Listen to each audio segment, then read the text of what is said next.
May 15th, 1947. Our agency is getting big. That's something to be happy about. But it's something to worry about too. And I don't mind telling you, I'm damn worried.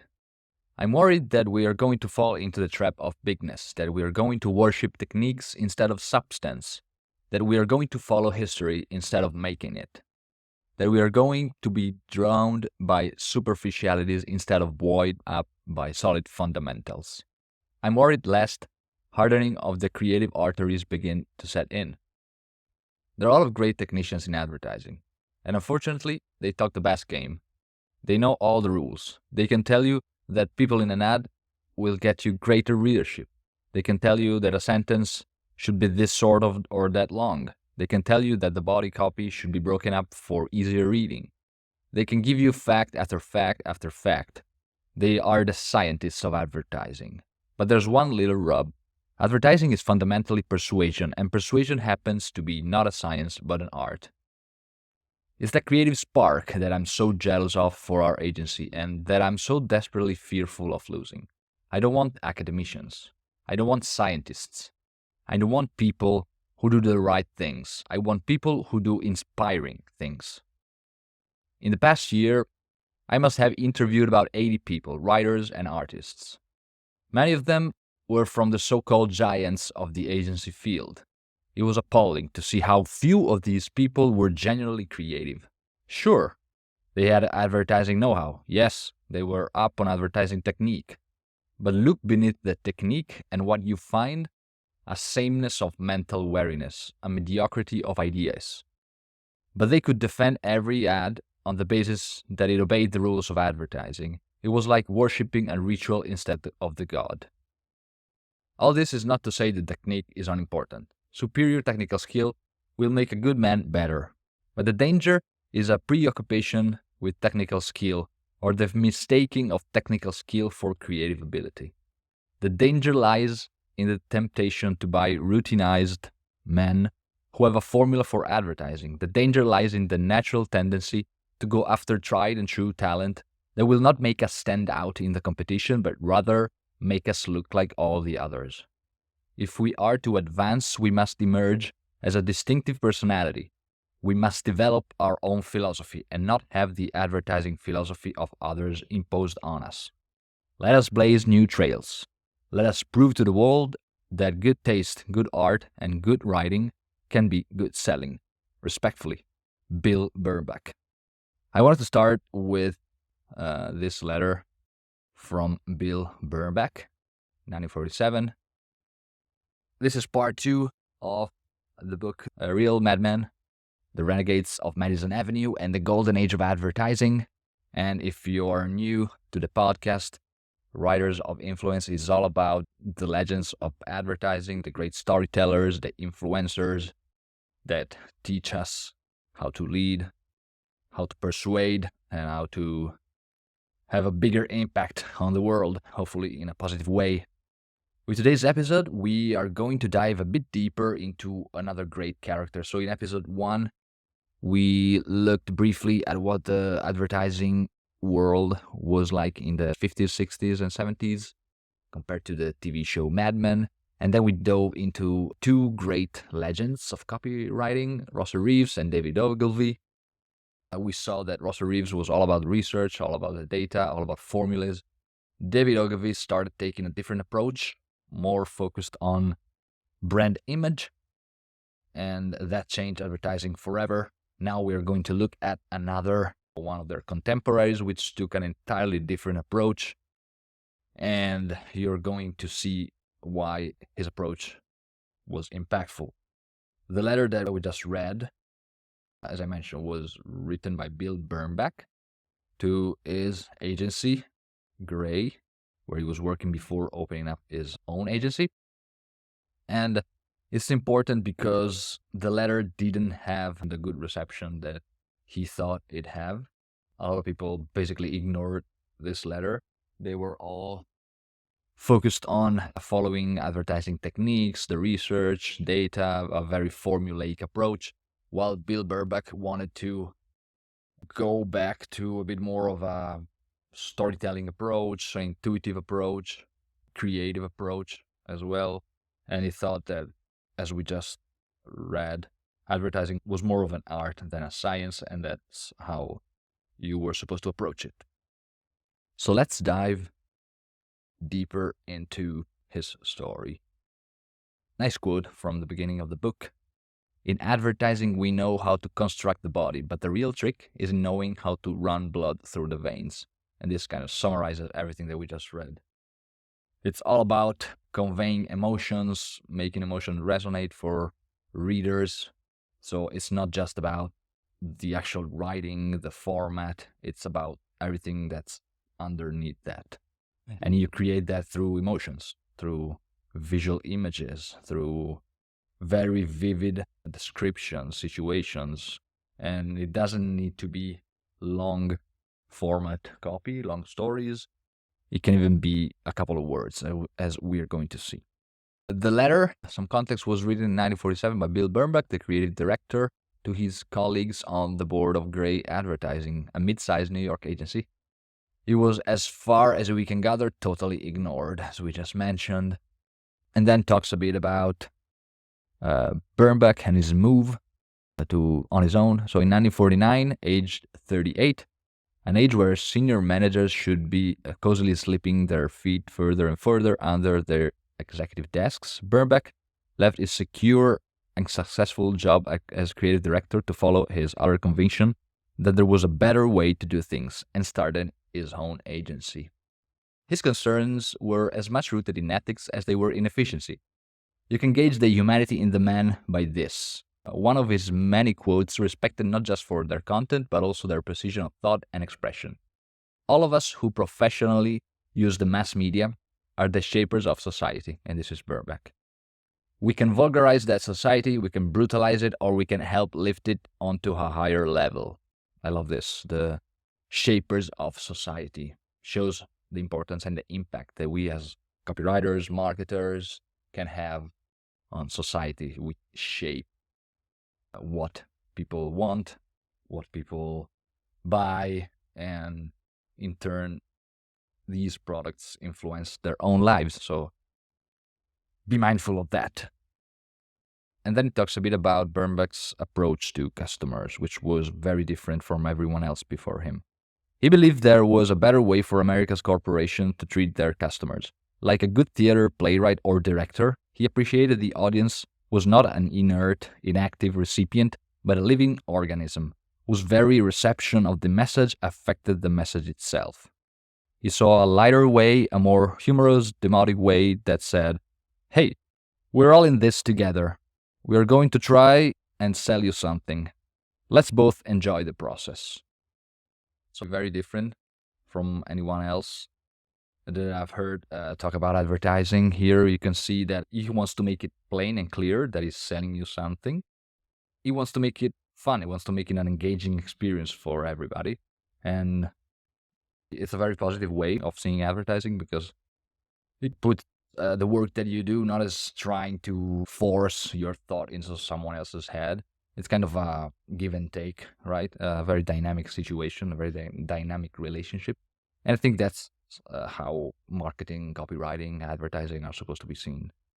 Then the book dives a bit into Bernbach as an individual, as a person. Bernbach is an unlikely hero. Although not lacking in confidence, he could not be described as charismatic.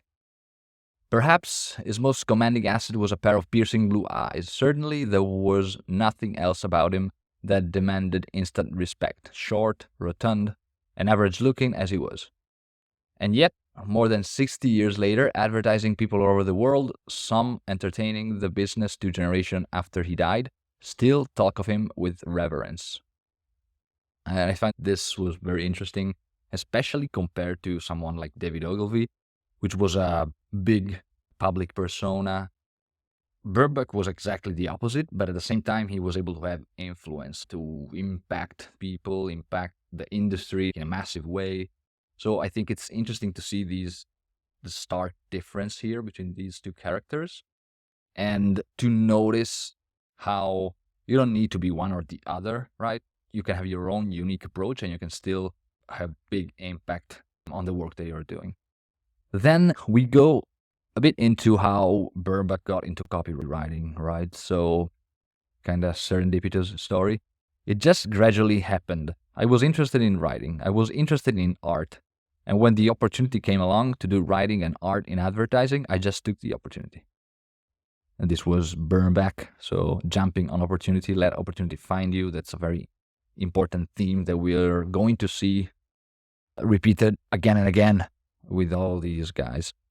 He had an absolute aversion to the notion that advertising could be done by formula. He was very careful to make a strong distinction between philosophy, in which he trusted, and formulae, which he recognized encouraged repetitive situations.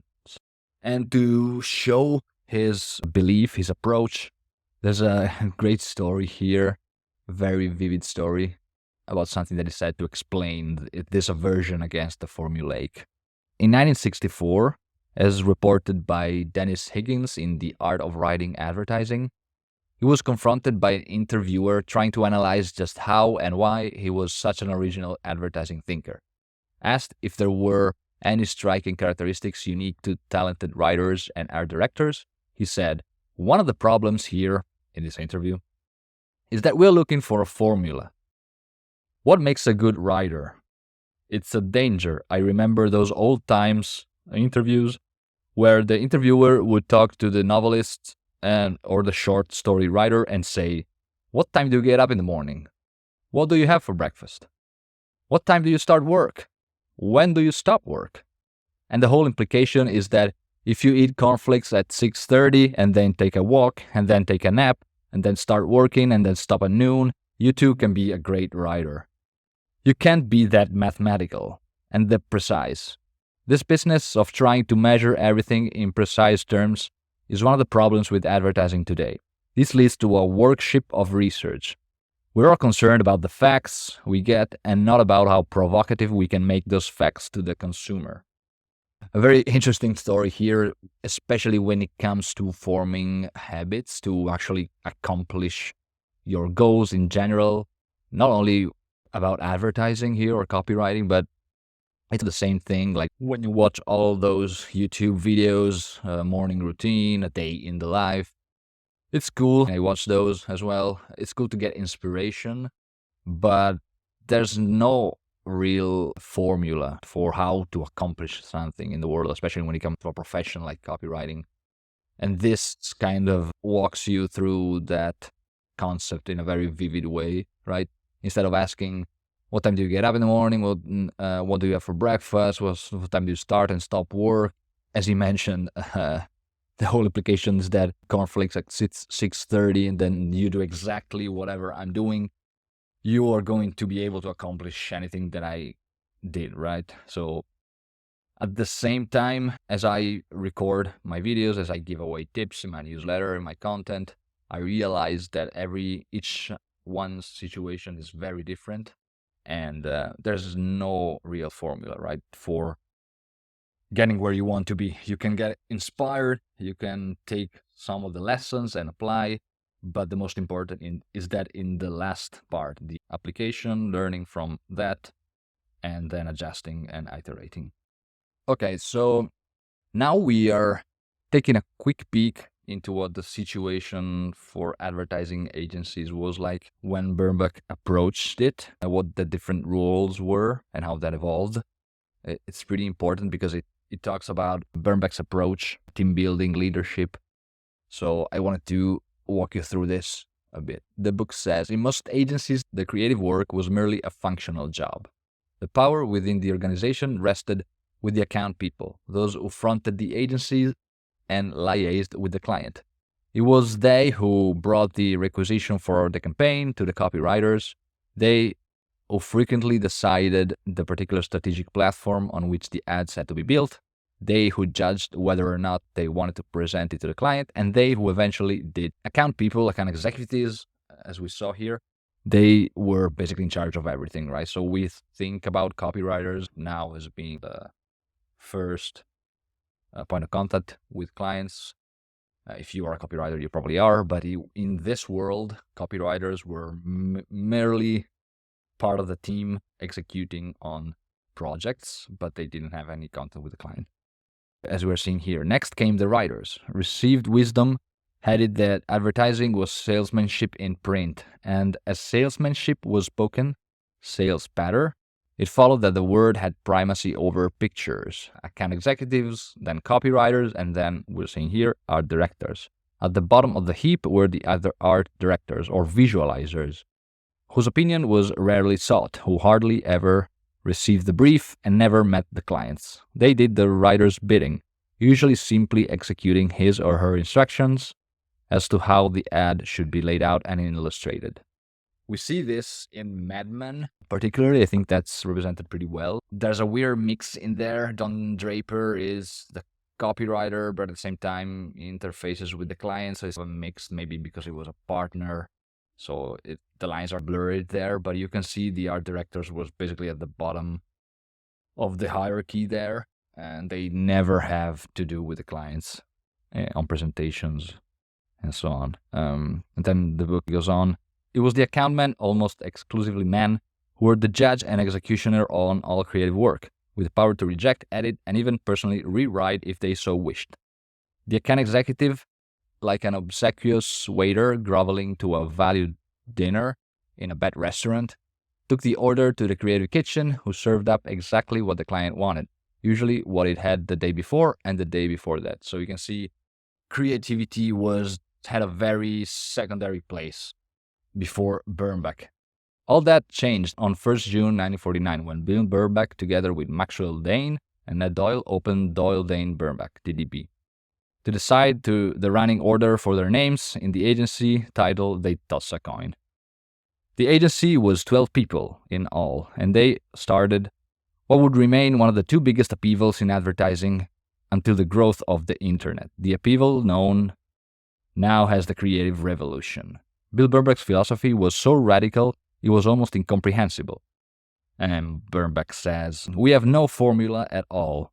The only common denominator in our ads is that each one has a fresh idea. We present the story in a fresh and original way." So this is the basis of Bernbach's philosophy, the big idea. And we can see how it develops in some of his campaign in a bit. For Bernbach, it had been a comparatively short haul in advertising, and again talks about his career. From fledgling copywriter to agency owner, born in 1911, one of 4 children to Russian and Austrian Jewish middle-class parents, and brought up in the Bronx in an unremarkable childhood. He went on to study music, philosophy, and business administration at New York. He was a good mix as any for a future in advertising, although at the time that was far from his intention. And we see this from a lot of these guys, right? They stumbled into advertising and copywriting, which I think is one of the biggest factor contributing in their success. It's because before even getting into copywriting and advertising, they had so many different life experiences, so many interesting life experiences that kind of helped shape their thoughts, their approach. So remember this, sometimes being too focused on a particular task, a particular mission can be counterintuitive. Sometimes letting serendipity take you wherever you want to go can be much more fruitful.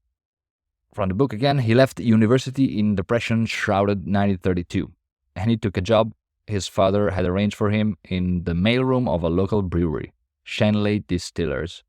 While he was there, he took to creating ads for Shanley's American Cream Whiskey, almost a little more than doodling, and sent them off to the company's agency, Lord & Thomas. And then another cool story that I wanted to highlight because it's, again, about the serendipitous approach that Bernbach took. Bernbach says, "I was reading a book of poetry at the time, Cahill Gibran, a romantic Indian poet that I, at the moment, was in love with. And I went to call on this girl, who was in charge of the files up at Lord & Thomas. And she said, 'What are you reading?' I showed it to her, and lo and behold, she was a devotee of Khalil Gibran. So she went to the files, and sure enough, there was the letter. The upshot was a job in the marketing department at Shanley, and Bernbach's career in advertising was launched." Pretty interesting story. Again, do what you love, embrace what you love, share it with others, and oftentimes it will take you where you want to go.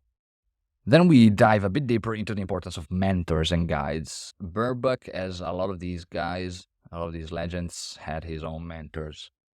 We can see here the book speaks a bit about his mentors and the power of proximity to big important figures. Meanwhile, his career had been given a massive leg up by the larger-than-life figure of Grover Whalen, an alleged PR and marketing expert. In 1935, Whalen was put in charge of organizing the New York World Fair.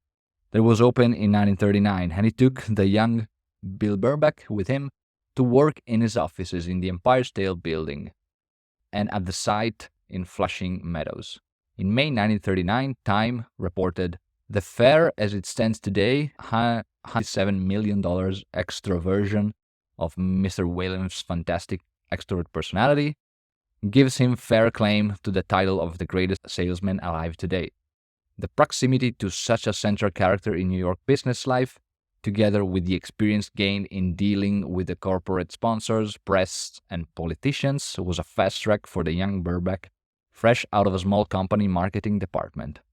Now, with a taste for advertising, he said, I thought it might be a good idea to ghost for some products instead of people looked for a job as a copywriter." And here is where his career actually takes off.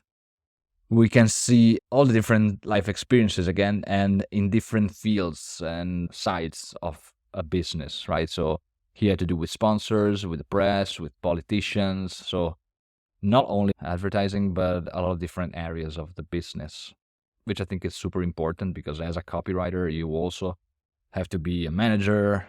You also have to deal with clients, with bureaucracy, systems. It's important to dive into all these areas if you want to be a well-rounded, successful copywriter. Again, on the importance of mentors as Bernbach moves forward in his career.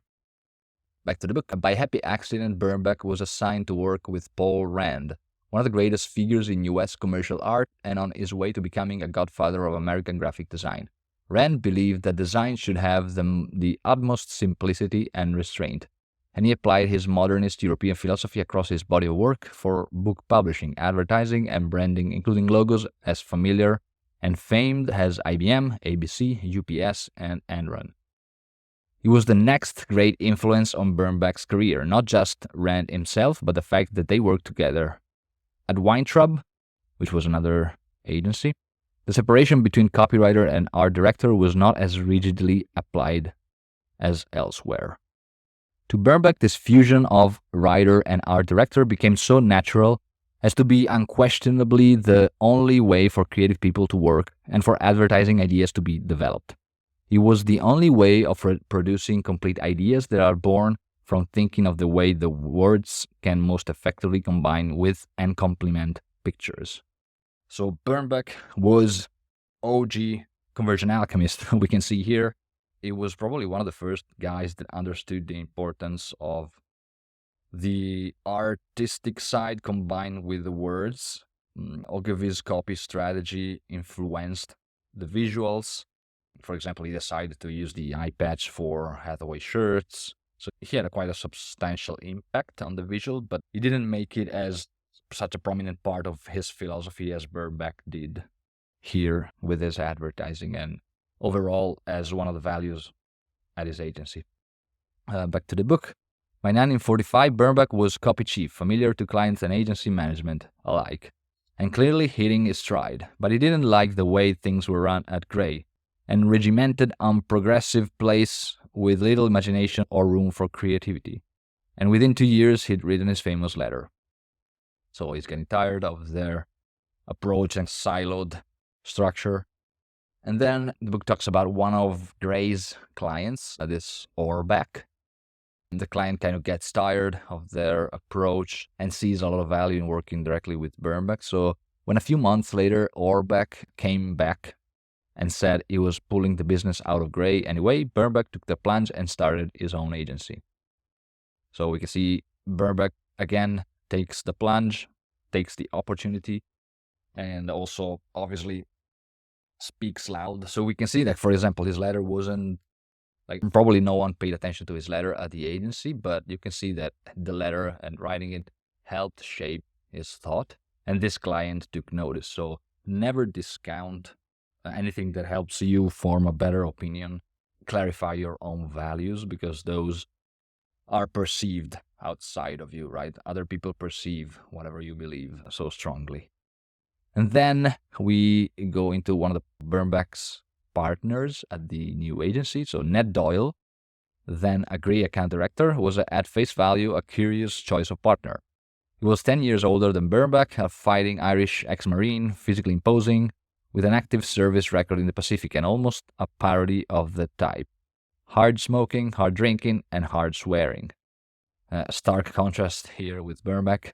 When he first met Bernbach, Doyle described him as a nice little guy, very creative, with good gold-rimmed glasses, and on the scared side. To Bernbach's startup philosophy can be added Doyle's, and Doris Williams writes, he wanted to create an agency whose principles we could believe in, to give the client the work we think he should have, provided it fit his goal.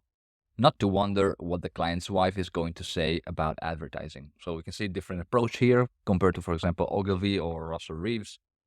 Bernbach was a big proponent of starting first with creativity and let these ideas speak for themselves. And obviously finding the match between what they thought could work and what the client needed to achieve their goal. So it says, give the client the work we think he should have, provided it fit his goal. So there's always that match that you have to find, right? It's not only, obviously, you cannot be blind to whatever the client needs. You just have to find a balance there. And then talks a bit about how the agency started.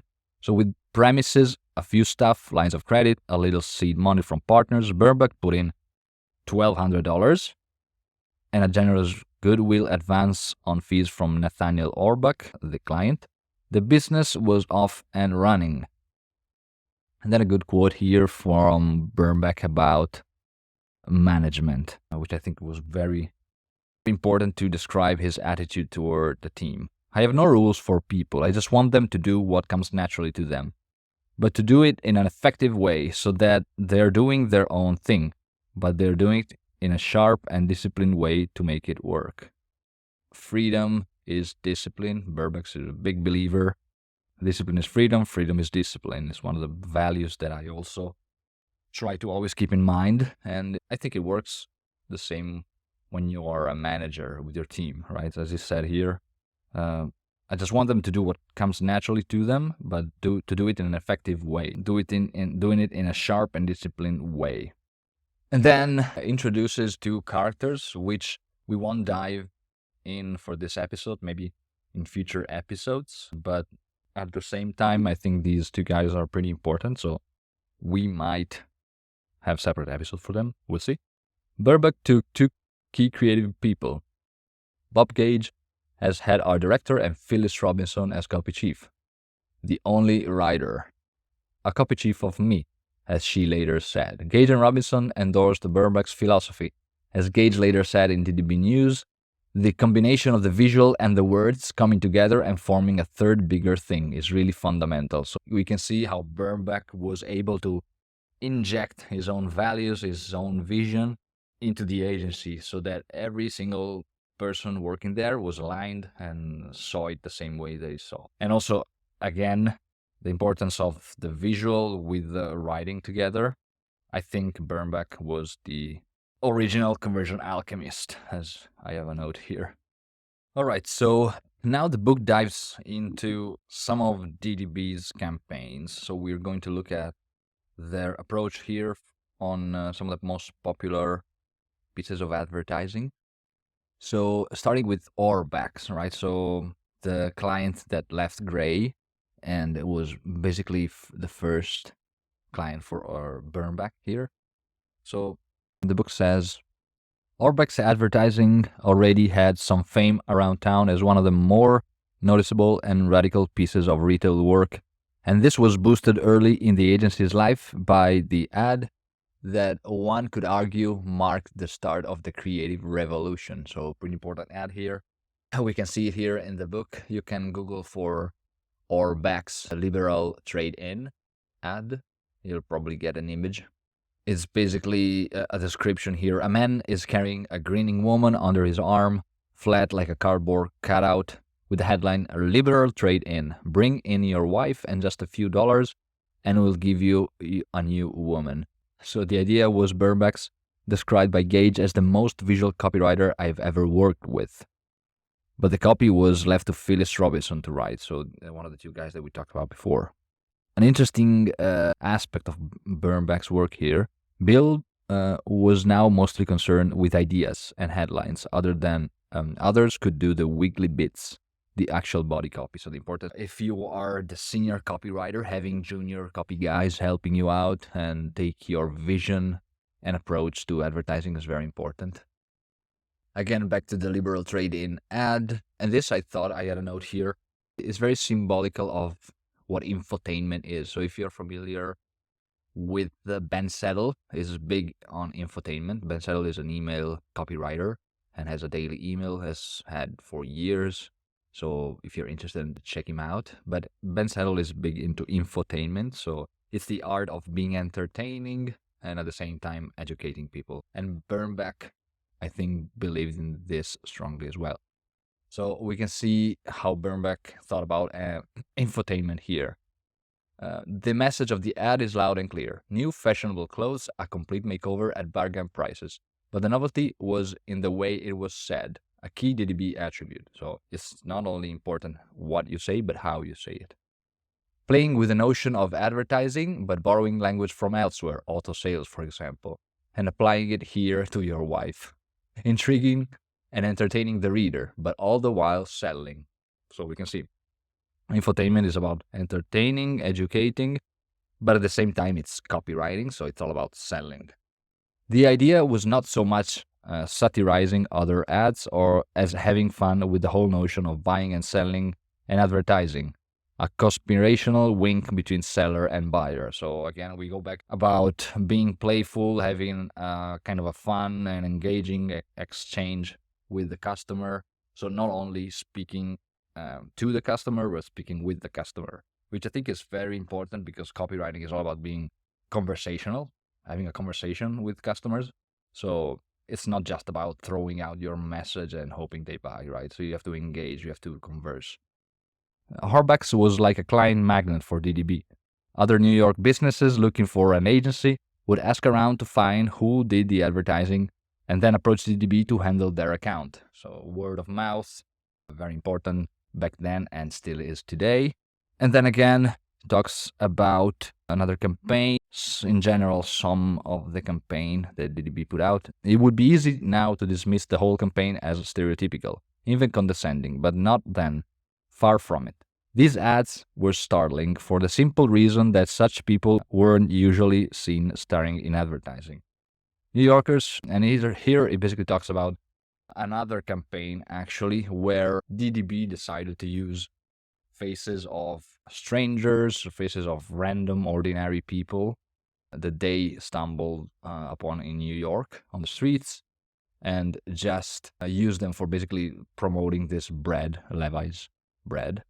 And the simplest approach here of using ordinary people made a big difference because they weren't normally the people that you saw. For example, Ogilvy. Remember, he used the Baron, he used for Hathaway shirts, very flashy guys, right? So here instead, they show the normality, the ordinary life, and they make it prominent.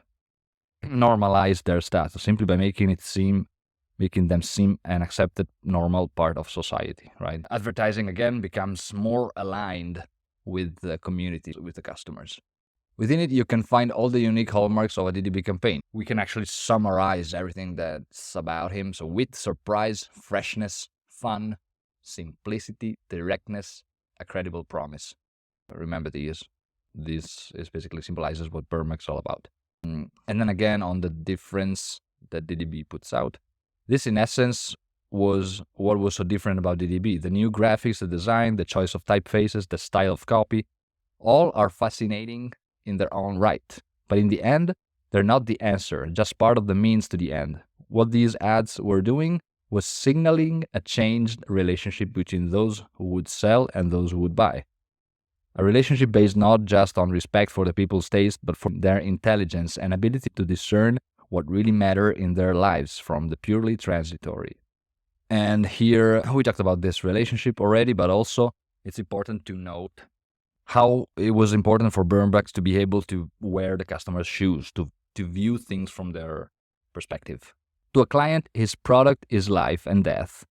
Something that if only the willful public would try, they'd realize would change the course of their lives. But to a busy housewife or commuter, it's often no more than an irksome purchase on the way to something else. This is a very great perspective to have. If you're a copywriter, you should print this sentence and put it on your desk, on your wallpaper, whatever. To a busy housewife or commuter, it's often no more than an irksome purchase on the way to something else. So remember, whatever you're selling is just a quick thing on your customer journey. So remember, it's not everything for them. Same thing with your services, right? For your clients, it's just something that they need, they might want, but it's not everything. For you, it might be everything, but obviously you have to step into other people's shoes to be more effective. So then we kind of recap. We saw Russell Reeves' and now Bernbach's approach. So the book says it wasn't a question of either Reeves' hard sell or Ogilvy's respectful but rule-based formulaic sell. It took the best of both and shucked off the remains. So this was Bernbach's approach. Bill Bernbach stopped selling dreams and started selling the truth, wrapped in wit. So a very short and concise piece that recaps everything for us. So Reeves' hard sell, Ogilvy respectful but still rule-based, so research-based. And Bernbach was all about selling the truth, wrapped in wit. And we can see this in another passage from the book. The clients, big and small, national and local, flocked in. All were taken on DDB's terms, which included a tacit ethical standard. The product must be honest and worthy of the money that the agency would be asking the public to pay for it. And they go quite to an extreme level to accept clients, right? So for example here, the account for the Book of Knowledge, a children's encyclopedia, came and then went when a new copywriter found it was too complicated for his 8-year-old daughter. On those grounds, he refused to work on it. So they can see very ethical approach at DDB, which I think it might be extreme, but still can influence however you choose to work with in some kind of big way. And as service providers, we should all consider both our client side and our client's customer side all the time. So it's important to remember this. Then we go into another account at DDB, another big important account, which was for Polaroid.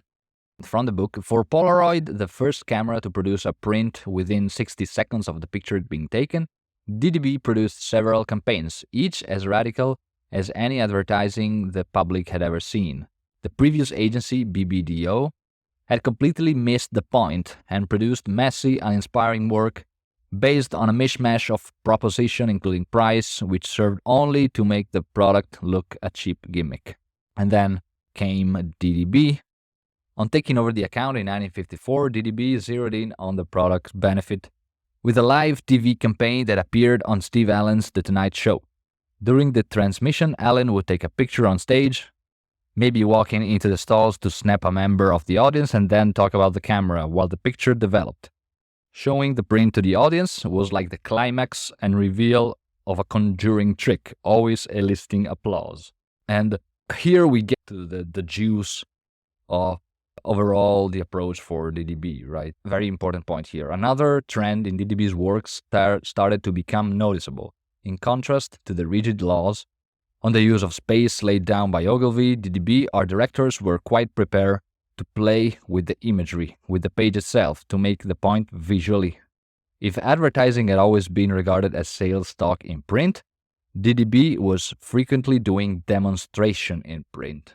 So you can see, if you take a look at some of these ads and compare them to Ogilvy's, you can clearly see how such a massive importance and priority visuals have, but at the same time, how well they work with the copy underneath, right? So there's a couple of ads here, and there's pictures that take 70% of the page, while the copy is just basically maybe 15-20%, but still the impact of the visual kind of makes the copy pop, and it makes you want to read the copy and actually have a conversation again between the two. So I think it works very well, and it's a different approach from Ogilvy's, but super powerful nonetheless. And then we talk about the situation advertising when the 60s approached, just to give us some context on what's about to happen. So on the very verge of the 1960s, from many and varied directions, apparently unrelated circumstances converge. We can connect them. In the world's greatest modern city, a massive economic expansion creates a huge need for the raw product of the advertising business, the ads themselves. The audience for this outburst is a demographically younger, newly wealthy, and curious American on the edge of a consumer boom, and thoroughly tired of the advertisings it's been fed. A brand new medium is sweeping the country and revolutionizing advertising practice, bringing with it opportunity and the chance to experiment. The doors of a few agencies are being opened to a completely new breed of creative person, one who sees no value in looking back and who demands to do things in a radically new way. So this is a start of the so-called creative revolution. In one agency, DDB, those same people are given greater autonomy and prestige, and a new way of working together, which not only overturns the nature of their output, but doubles their influence within the business. This financially successful, creatively led agency is no unproven flash in the pan.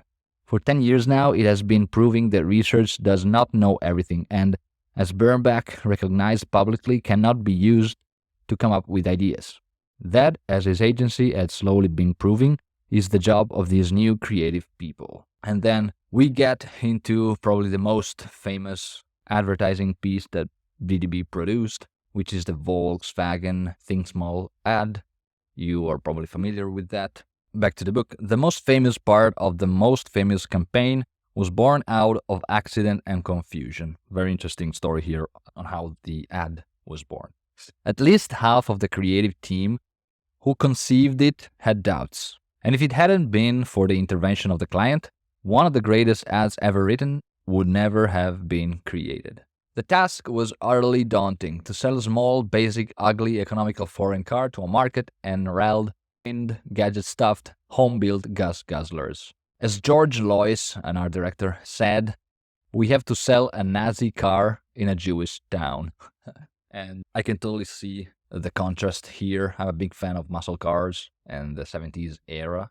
And I can see how selling a Volkswagen Beetle could have felt at the times, right? Imagine selling such a different car from whatever anybody else in the market was aware of, was interested in, and try to push it out, right? It must have been perceived such a crazy idea, such a crazy thought. It was this idea, a cheap utilitarian European car conceived for the 1930s working men and then built to carry servicemen around a war-blitz country, that had to be sold to a nation used to soft suspension, plush upholstery, and powerful engines. Again, stark contrast and very different, a very difficult mission. But we're going to see how creativity solved it, right? So we can see how Carl Hahn was in charge of Volkswagen in the United States. He started looking for an advertising agency, and this is what he thought about the whole American advertising landscape. It was the only disappointment I had about Americans, going up and down Madison Avenue. The content of the proposed ads was always the same: a beautiful house, very happy people in front, beautifully dressed, and a glamorous car. Even that, in most cases, was not photographed but illustrated with a stupid caption. But they didn't have any life. I had more and more presentations. I was desperate. I told Arthur, "This is just impossible. We need an advertising that fits our product." And then we can see that a lot of agencies approach Volkswagen with speculative work, which is basically work done for free just to show how you work. So they basically took the project, the idea of selling the Beetle, and basically came up with projects on their own that they presented to Volkswagen. We can see what DDB thinks about that. Other agencies and some clients regarded DDB's refusal to prepare speculative work for a pitch as arrogant. So DDB refused. DDB insisted it was honest.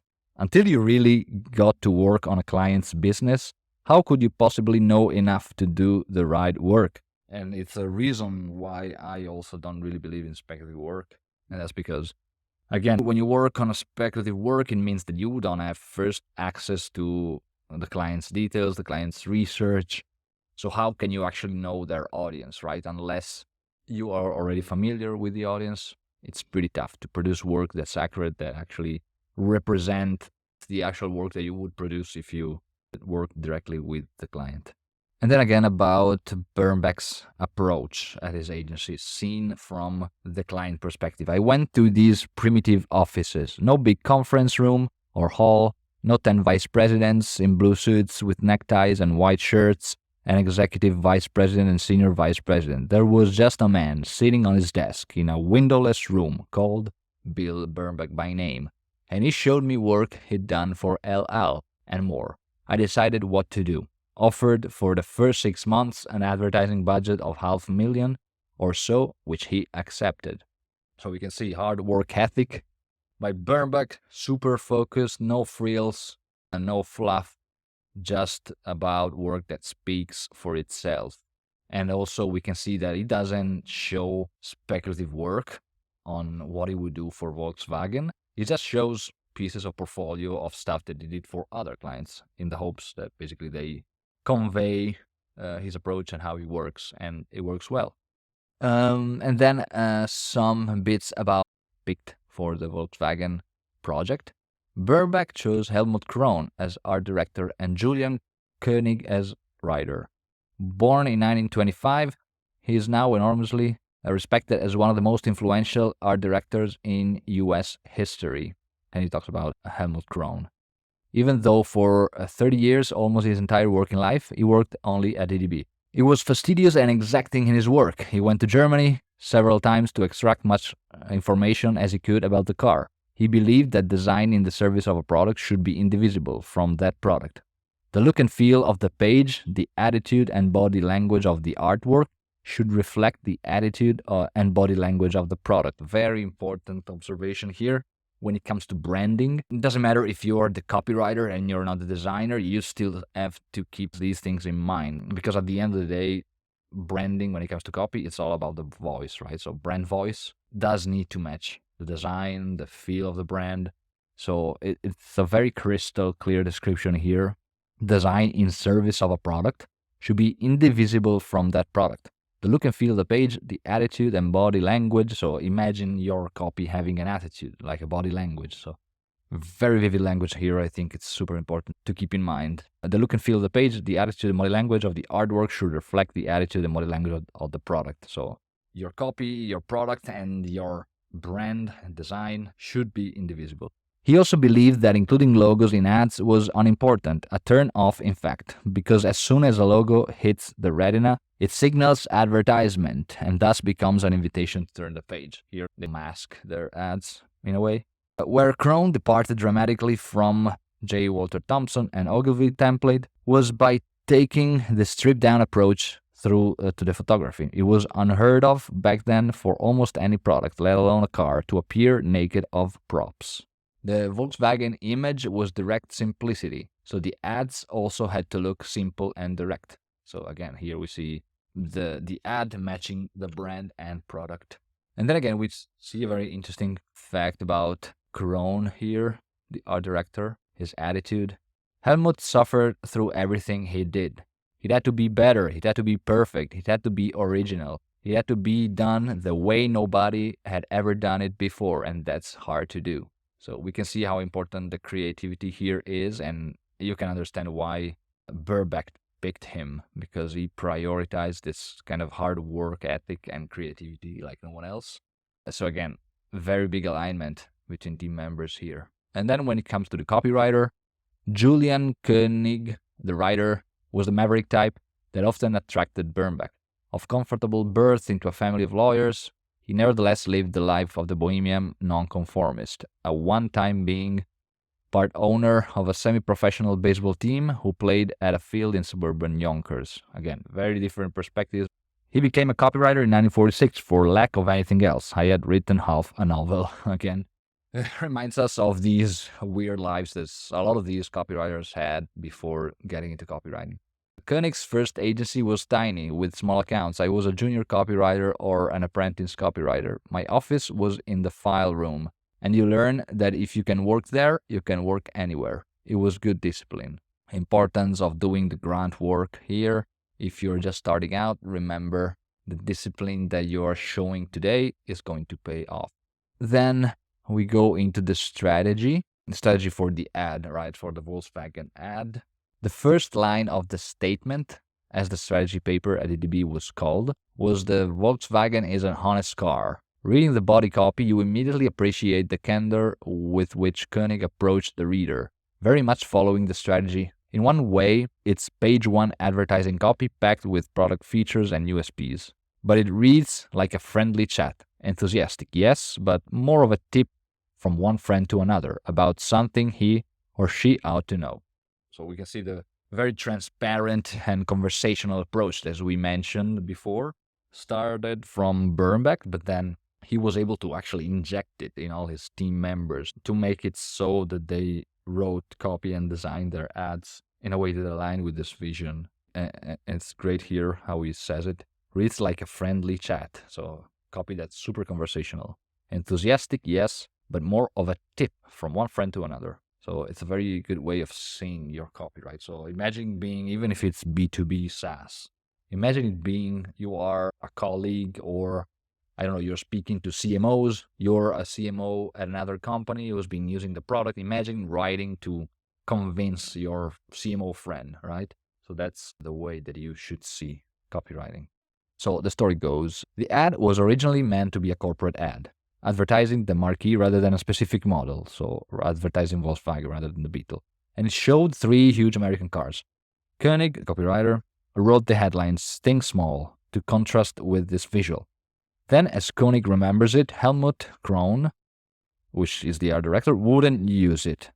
And he who controls the layout pad in those days controls the ad. So we finally come up with Willkommen, which I didn't want, but Helmut wanted, and with Think Small in the copy. In DDB, copywriters and art directors didn't go to the client with ads. The account people went. So they presented the ad, came back and said, Willkommen is out. Fortuitously, Helmut Schmidt, the client, didn't want Willkommen, which I knew they wouldn't, because that made it a German car, and he wanted to be as American as Apple's Strudel. As he saw the headline, Think Small, and thought that should be the ad. Great example and cool story about how the client's impact can sometimes have a very big influence on the ideas. And sometimes you need to let the client speak because they know their product, they know the audience, likely, hopefully.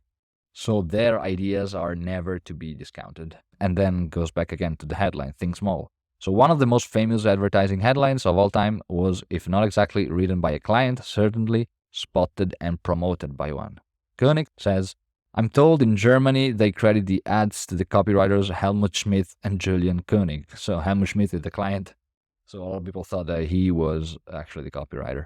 According to Koenig, it took the famously group 2 days to bring himself to put the line down on paper. Meanwhile, the requirement had changed from a corporate to a product, and so it needed to show a Volkswagen. Initially, this further exasperated Krohn by suggesting that logically this meant the car should be shown small, which he didn't want to do. But he calmed down, and encouraged by Bob Gage and others around him, worked fastidiously at the layout. Eventually, he placed a small car at a slight angle in the top left-hand corner of the page, and an advertising icon was created. And then there was another one of these ads. So the credit for Lemon, too, has a convoluted path. The art directors used to put their advertising ideas up on the walls, says Koenig. And Helmut had put up my headline. This Volkswagen missed the boat. Rita Seldon came into Helmut's office, and she said, Lemon. Helmut said, go tell Julian, and she walked about 35 feet down to my office and said, saw your ad, Lemon.